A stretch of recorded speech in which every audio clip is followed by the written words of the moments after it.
O Declínio de um Homem, por Osamu Dazai, é um livro intrigante.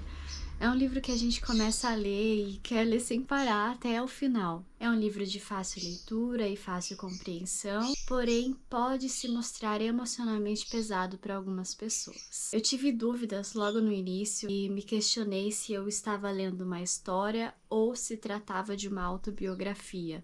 De tão vívidas as frases, os relatos que apareciam, eles são emocionalmente muito carregados. Traz a sensação de que alguém não conseguiria descrever tão profundamente algo pelo qual não tivesse vivido. Pesquisando depois da leitura, descobri que essa forma de escrever é uma das categorias da literatura japonesa em que os acontecimentos e o personagem do livro são baseados na vida real do autor. Então, de fato, muitas coisas que se apresentam no livro foram vividas pelo autor. Isso explicaria essa realidade tão grande que aparece no livro. Eu vou fazer uma análise um tanto psicológica do livro e para isso eu vou ter que citar algumas frases dele. Então, se você ainda não leu o livro e pretende ler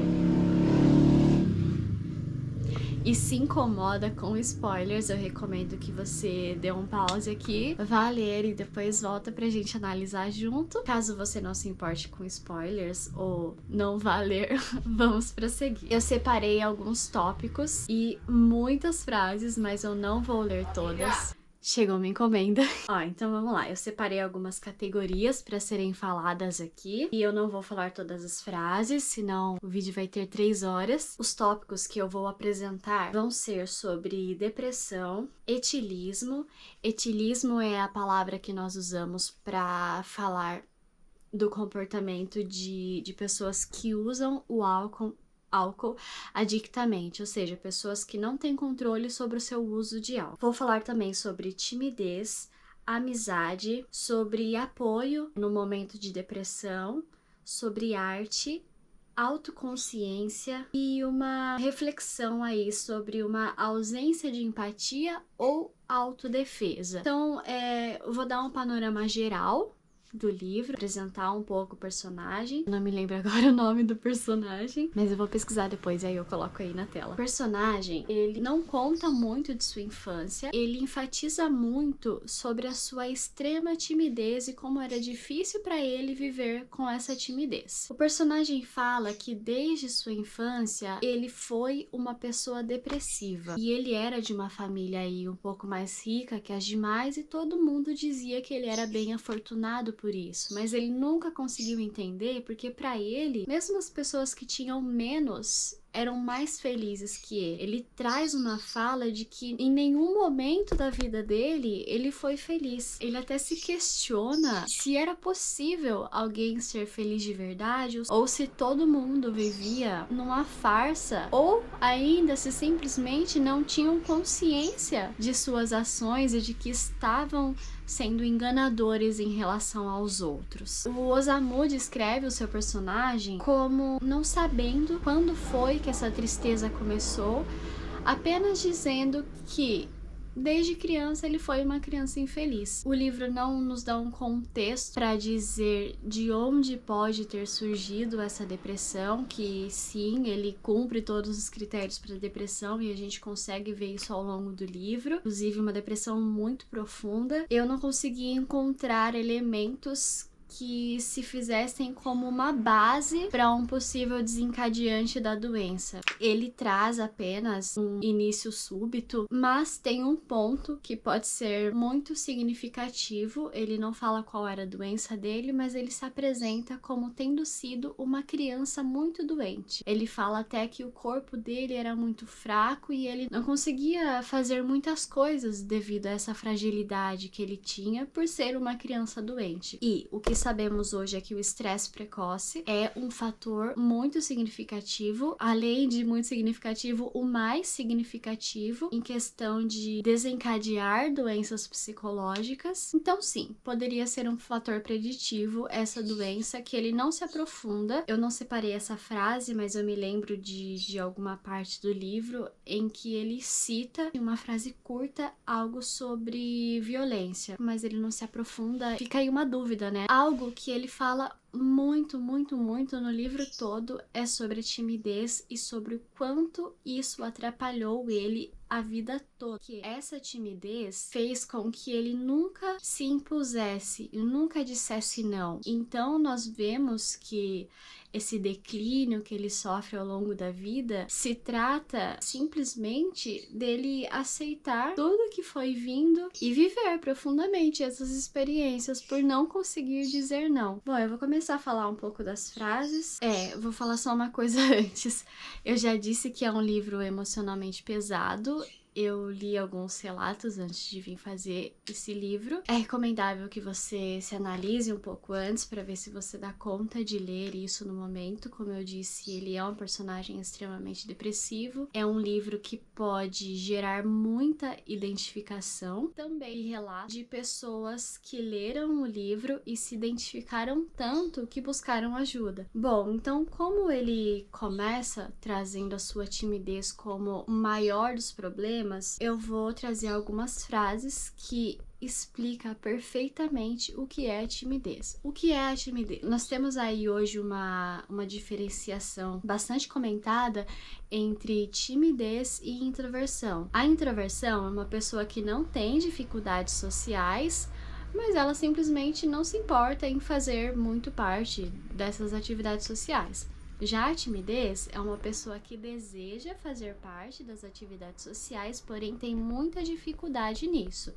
E algumas frases que ele apresenta que declaram abertamente que ele sofria muito com essa timidez, que sim, ela pode ser muito patológica. Aqui, vamos lá. Mesmo que eu tivesse um pavor mortal dos seres humanos, eu parecia deveras incapaz de renunciar à sociedade deles. Eu conseguia manter na superfície um sorriso que nunca abandonava meus lábios. Era essa a acomodação que eu oferecia para os outros. Uma conquista muito precária realizada por mim ao custo de esforços internos excruciantes. Então, nessa frase, ele fala de como ele conseguiu, ao longo do tempo, desenvolver algumas habilidades sociais para não ser tão esquisito no meio das outras pessoas, que era estar sempre sorrindo. Mas mesmo que as pessoas não percebessem, ele traz o quanto esse sorriso e essa tentativa de socialização era extremamente penosa para ele, no sentido de que ele ficava exausto realmente. E esse é o relato das pessoas tímidas. É extremamente desgastante para elas se empenharem em atividades sociais, apesar de poder ser sim um tratamento de exposição em que ao longo do tempo a pessoa vai se sentir mais confiante. O começo vai ser muito difícil. Eu sempre tremia de medo diante dos seres humanos, incapaz do jeito que eu era de sentir a menor partícula de confiança em minha habilidade de falar e agir como um ser humano. Eu mantinha minhas agonias solitárias trancadas em meu peito. Eu mantinha minha melancolia e minha agitação escondidas, atento para que nenhum traço fosse deixado à mostra. Eu fingia um inocente otimismo. Gradualmente, aperfeiçoei-me no papel de cômico excêntrico. Essa parte de cômico excêntrico é que ele fala ao longo do livro que, para esconder os sentimentos dele, ele se tornou um piadista. Então, ele era uma pessoa que fazia piadinha de tudo, que ele não precisava se expor intimamente, porque ele estava sempre chamando atenção no sentido de fazerem as pessoas se divertirem e ninguém ia perguntar sobre ele de fato, porque ele era a pessoa legal que fazia todo mundo rir e ninguém precisava saber da vida dele. É engraçado, né, como esse papel de o cômico excêntrico pode esconder uma pessoa que tem medo dos outros. E isso também vem muito da timidez, que é, bem, o medo em si, né, é muito da timidez, e a falta de confiança, às vezes, nem nas outras pessoas, mas na sua própria habilidade de falar e agir como ser humano, como ele mesmo traz.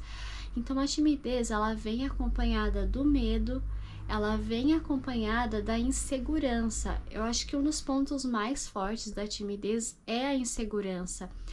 É o medo de fazer algo que não seja apropriado e ser ridicularizado por isso. Também existe essa coisa dele esconder tudo que ele sentia, né? Esse é um ponto que ele fez durante a vida toda dele. Talvez aí com um ponto mais de inibição emocional, em que se acredita que você não é capaz de lidar com a exposição, de que, como eu posso dizer, de que isso seria pesado demais e você não ia suportar. E tem até uma frase que ele fala algo desse tipo, em um momento do livro em que ele consegue se posicionar, isso já é muito no final do livro.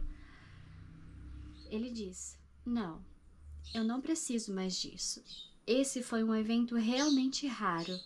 Não acho que é exagero dizer que essa foi a única vez na minha vida em que eu recusei algo que me ofereceram. Minha infelicidade era a infelicidade de uma pessoa que não conseguia dizer não. Eu ficava intimidado pelo medo de que se eu negasse algo que me ofereceram, uma fenda se abriria entre o coração da outra pessoa e eu, e ela não poderia ser fechada por toda a eternidade. Então, mais uma vez, um medo e uma insegurança sobre não suportar as consequências de uma possível exposição. Então, ele sempre aceitou tudo sem se posicionar em nada. E o que pode vir junto com a timidez em questão de autoconhecimento, de personalidade, por essa questão de não se impor e ter medo de tudo e todos, vem uma característica de aceitar que tudo o que falam sobre você é a mais pura verdade, sem nenhum questionamento. E ele também traz isso. Aliás, nunca dei uma resposta a nada que era dito de mim por minha família. A menor palavra de repreensão me golpeava com a força de um trovão e quase me enlouquecia. Responder longe disso.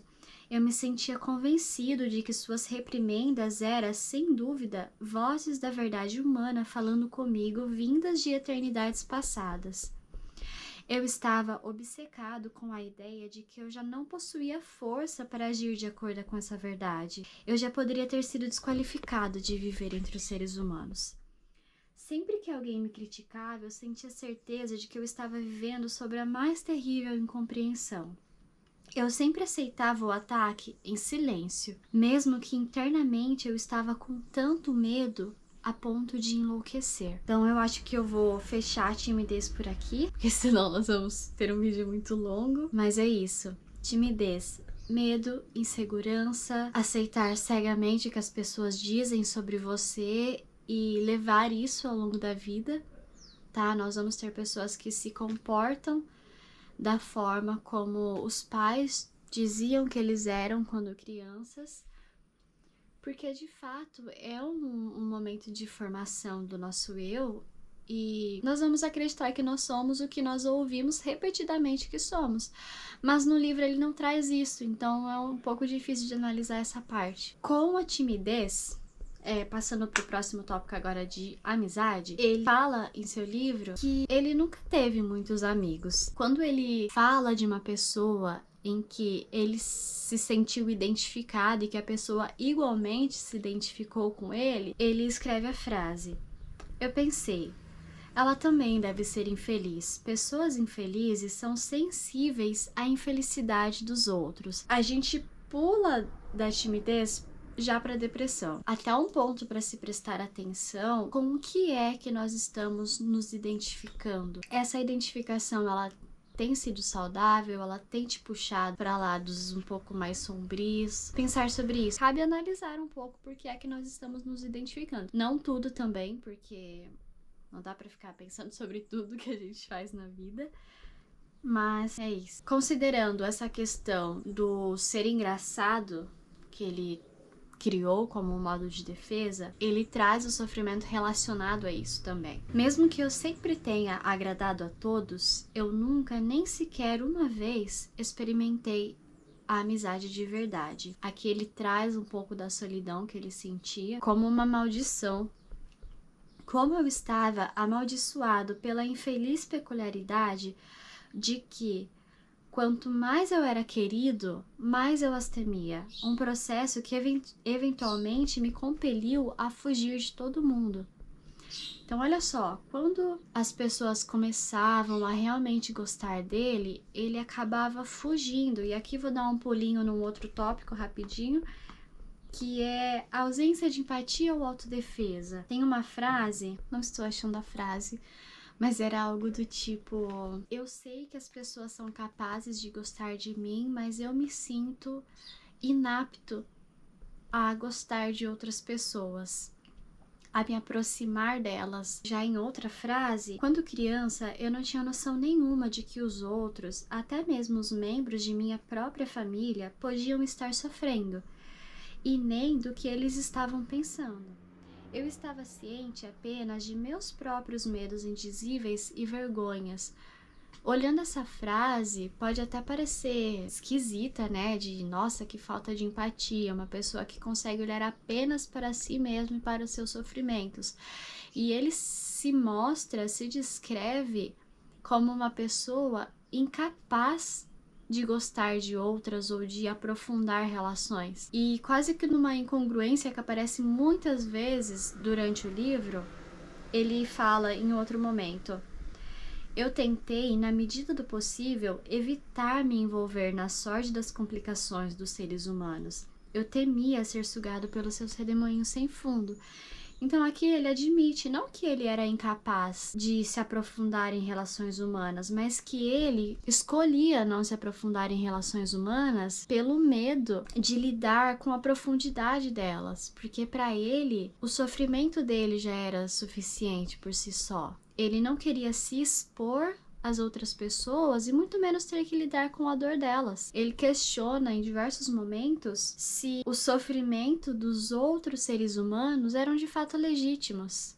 Vou ler uma frase disso, ainda nesse tópico de ausência de empatia ou autodefesa. Se meus vizinhos conseguem sobreviver sem se matar, sem enlouquecer, mantendo o interesse em partidos políticos, sem ceder ao desespero, resolutamente lutando a luta pela existência, será que suas aflições podem realmente ser genuínas? Estou errado em pensar que essas pessoas viraram completíssimos egoístas e estão tão convencidos da normalidade de seu modo de vida que eles nunca, nem por uma vez, duvidaram de si mesmos? Se for esse o caso, seus sofrimentos seriam fáceis de carregar. São comuns entre os seres humanos e talvez o melhor que se possa esperar. Então aqui a gente vê muitas coisas nessa frase. Como ele era crítico em relação às outras pessoas, ele apresenta essa crítica em vários outros momentos do livro. Podemos ver como ele não se sentia parte de uma sociedade, e ele fala muito que ele não era parte dos seres humanos, né? Então essa coisa de não se sentir pertencido. E aqui ele faz uma crítica também à falta de consciência das pessoas, que ele vai falar novamente da falta de consciência das pessoas quando ele tá dizendo de um amigo dele, o Orik, que ele não considerava um amigo dele. Inclusive ele tinha críticas ao Orik de que ele só o procurava quando ele precisava de algo, porque ele achava que o Orik era uma pessoa rasa. Quando ele fala do Orik, ele fala de uma identificação um tanto esquisita, como se ele visse que o Orik também não se encaixava na humanidade, que eles eram, mesmo que de formas diferentes, desagregados do modo comum de viver, e que a diferença entre eles era que o Orik não tinha consciência disso. Era como se ele vivesse no automático, enquanto ele tinha consciência do porquê ele vivia como vivia. E ele traz muito essa característica que me levanta dúvidas em até que ponto isso é positivo. Porque ele é muito consciente, ele pensa muito sobre sua vida, mas é uma consciência que chega a um nível de ansiedade muito alta.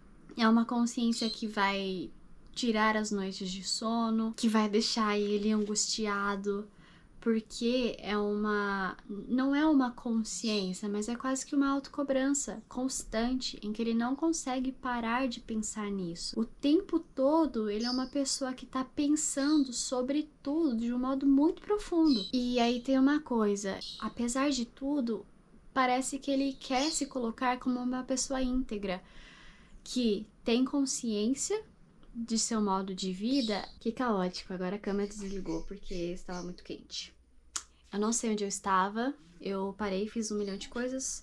Eu vou falar então sobre arte, depois eu vou passar pra depressão, que eu falei, acho que uma frase e fugi. E vou falar sobre apoio, tá bom? Depois eu vou pro etilismo. A arte pro personagem do Osamu era muito significativa. E a gente vê ali um impasse dele com a arte, porque ele tinha essa questão de querer esconder os sentimentos deles, de não se expor.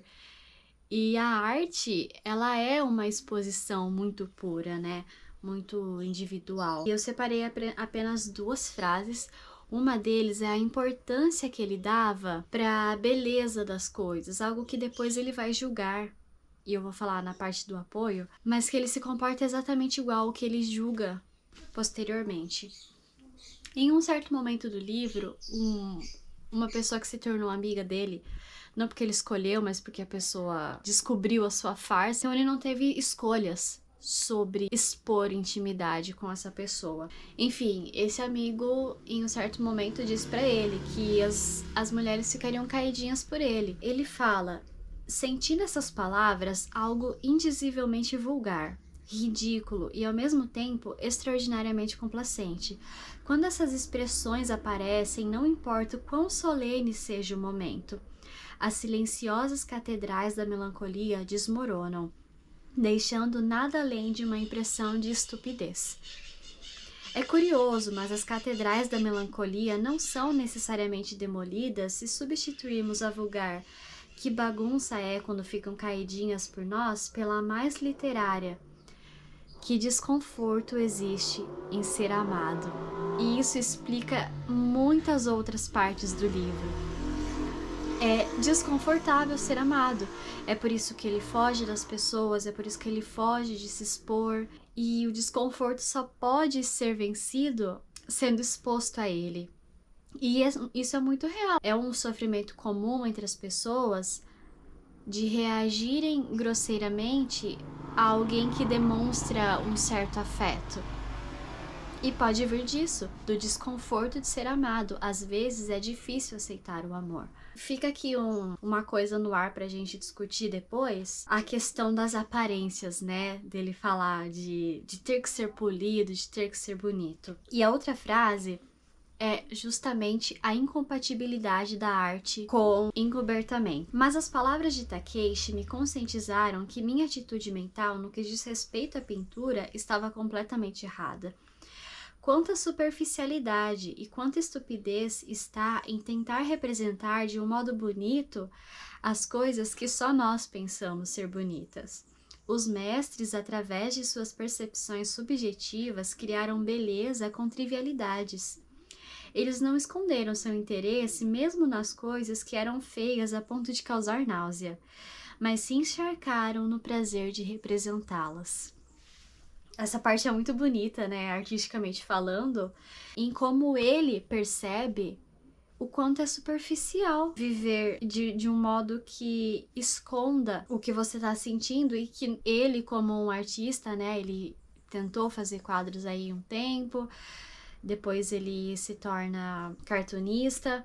Como não dá pra linkar essa atitude de ser um escondedor de si mesmo e de produzir arte. E vamos passar agora para a parte da depressão. Eu separei algumas frases específicas, mas a gente vê ao longo do livro todo que ele se comporta como uma pessoa depressiva que apresenta comportamentos disfuncionais devido a distorções cognitivas, que não parecem ser distorções cognitivas. Se nós lermos na ordem em que são apresentadas, elas parecem muito coerentes, mas eu separei as frases, né, e tô linkando aqui frases do começo do livro com frases do final, e só então a gente vê o quanto existe de incongruência nisso, e do quanto cabe aqui pensar como as distorções cognitivas podem se mostrar como verdadeiras se não forem analisadas, se não forem questionadas. Eu acho que eu já falei algumas frases anteriores de coisas que ele julgava e coisas que ele fazia igual, de como ele não se sentia pertencente à humanidade, aos seres humanos, e como ele se comportava exatamente igual a todo mundo. E se nós lermos na sequência em que ele apresenta esses fatos, parece totalmente congruente, mas a gente vê que existem muitos opostos nas falas dele. A incongruência, cognitiva é algo que aparece muito na depressão, porque existe uma alteração ali nos caminhos neurais químicos do nosso cérebro que faz a gente ter uma análise distorcida da realidade. Bom, como eu disse no início do vídeo, ele apresenta sinais de depressão e depressão profunda pelo tempo em que ele se mostrou depressivo, que foi basicamente a vida toda. Me questiona aí até de uma certa melancolia, que é uma depressão que vem de fato muito cedo, mas uma melancolia misturada com a outra depressão que é mais forte, porque a melancolia ela traz a característica de ser uma pessoa mais triste naturalmente, de que nada é tudo tão incrível, nada é tão incrível, enquanto a depressão é aquilo que expressamente é depressão, que não dá pra não perceber. Então vamos lá. Vou linkar aqui timidez, uma única frase. Sempre que me perguntavam o que eu queria, o meu primeiro impulso era responder nada. E aqui a gente pode simplesmente pensar que era da timidez. De que ele não queria incomodar os outros, de que ele tinha medo, etc. Mas quando a gente termina a frase, ele fala: o pensamento passava pela minha cabeça de que não faria diferença, de que nada me faria feliz. Então aqui uma completa apatia em relação às atividades do mundo. E ele vai falar em um momento em que ele se afunda, o momento mais profundo ali da depressão dele, ele fala: eu senti como se o vaso do meu sofrimento agora estivesse vazio, como se nada pudesse me interessar. Eu havia perdido até mesmo a habilidade de sofrer. As pessoas costumam acreditar que a depressão é um sofrimento contínuo e de fato ela pode se apresentar dessa forma, só que a pessoa deixa de sentir. Ela não sente nem alegria e nem tristeza, é tudo neutro e nada na vida tem sentido e nada vale a pena. É literalmente estar só existindo. Ele fala disso numa frase muito no final do livro, que é: agora eu não sinto nem felicidade e nem infelicidade. Só que nesse momento do livro, ele já havia vivido tantos anos como sendo uma pessoa depressiva, que mesmo tendo essas distorções e acreditando que as coisas não vão passar, que vai ser sempre muito triste, ele aprendeu a viver com isso. E ele fala: tudo passa. Essa é a única coisa que eu pensara ser uma verdade na sociedade dos seres humanos, na qual eu havia vivido até então, como se no inferno flamejante. Tudo passa. Em um momento em que ele tá mais fechado num quarto ali, que é a parte do apoio que eu vou falar, ele invariavelmente não tinha o que fazer, porque ele tava ali no quarto o tempo todo. Foi um momento em que, pela ausência do que fazer, ele pensava mais sobre a situação dele. E o que ele diz sobre isso: sempre que eu pensava em minha situação, eu afundava cada vez mais na minha depressão e eu perdia toda a minha energia. E isso é fisiológico, tá? A gente fala de literalmente perder a energia. O corpo vai parando de funcionar no sentido de economizar energia em todos os lugares. No entanto, a depressão ela não é só difícil para quem está vivendo, mas ela pode ser muito difícil para quem está cuidando dessa pessoa que está passando pela depressão. Essa é a parte do apoio. Nesse momento em que ele acabou ficando num quarto, né, que foram resgatar ele escreve: Sônia parecia estar ficando de olho em mim, como se fosse muito provável que eu fosse cometer suicídio.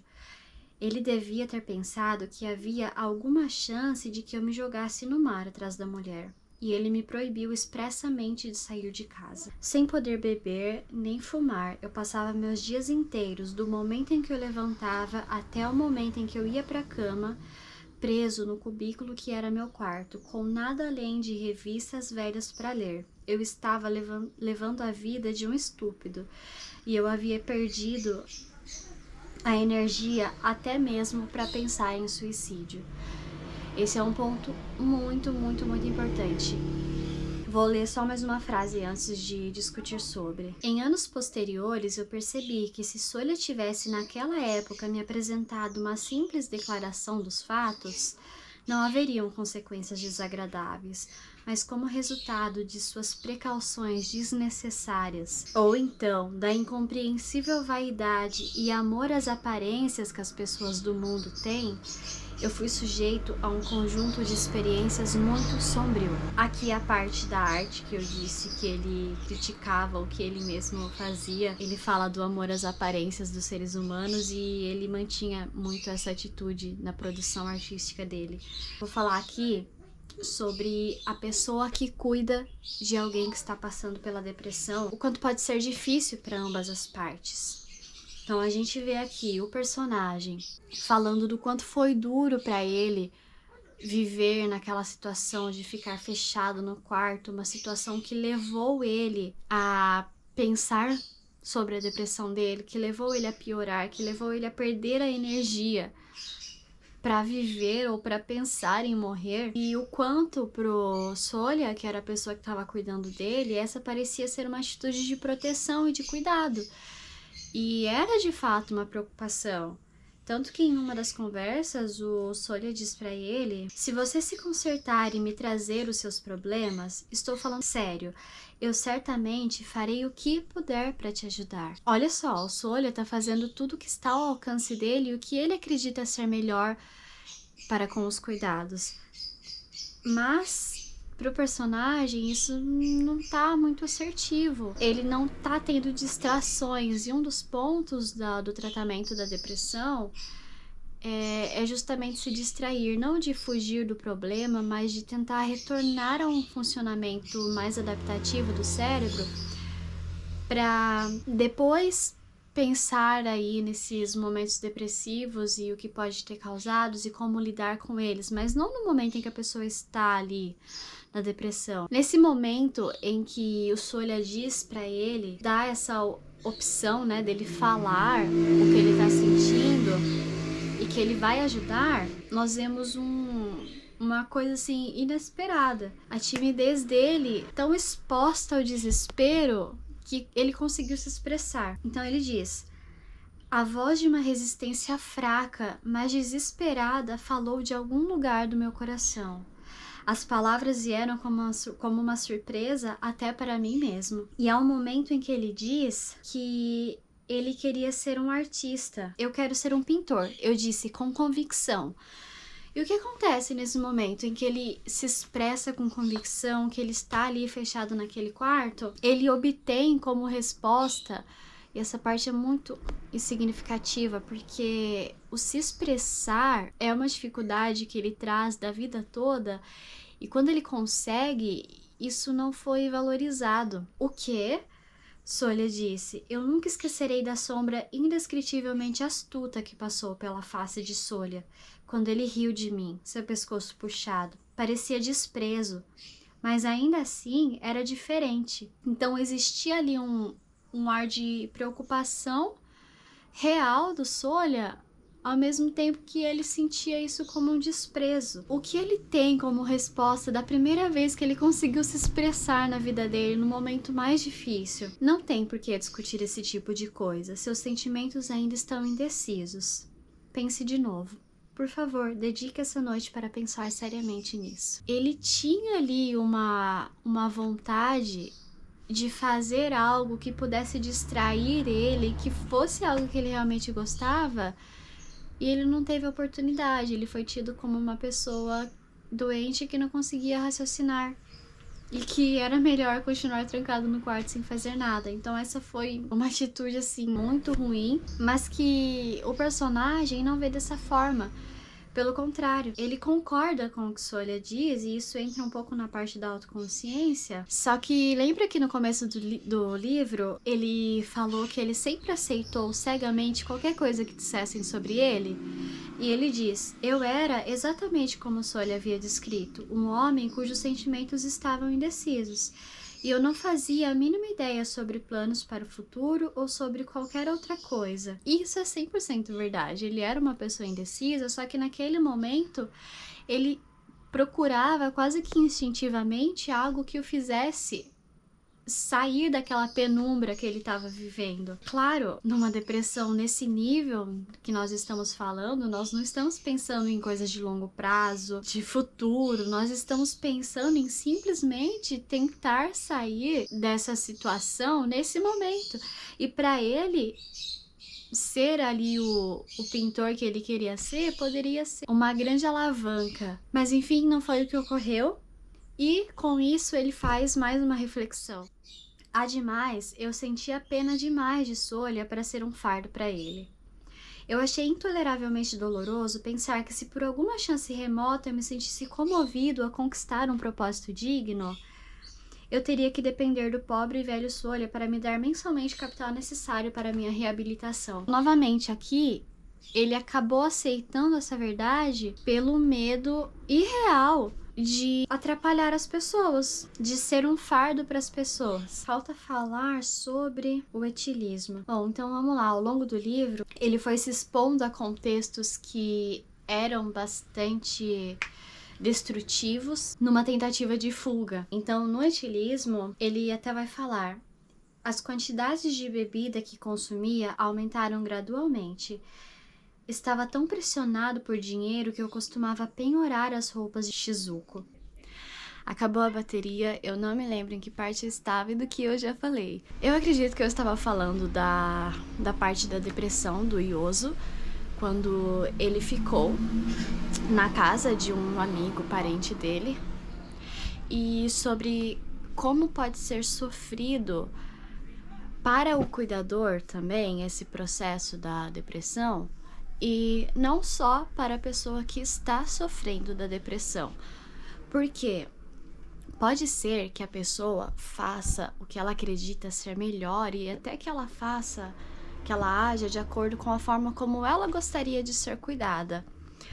Porém, às vezes, essa não é a melhor forma. É por isso que é muito importante, além do tratamento da pessoa que está doente, que haja uma psicoeducação, uma orientação para a pessoa que vai ficar responsável pelos cuidados fora da clínica, para essa pessoa também. Bom, sobre consciência, o Yoso, ele era muito consciente da sua situação, tanto no uso do álcool, quanto em outras situações que ele sempre declara muito bem que ele usava esses meios como formas de fuga para não ter que lidar com a tal sociedade humana ao qual ele não se encaixava.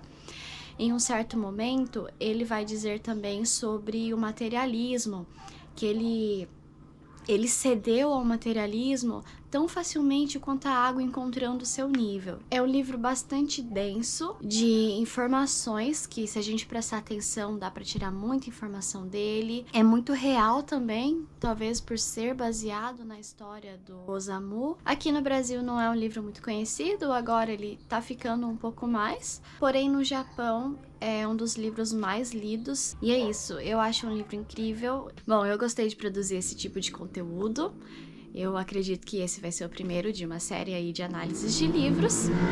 Eu espero que com o tempo as análises fiquem menos caóticas. E até a próxima!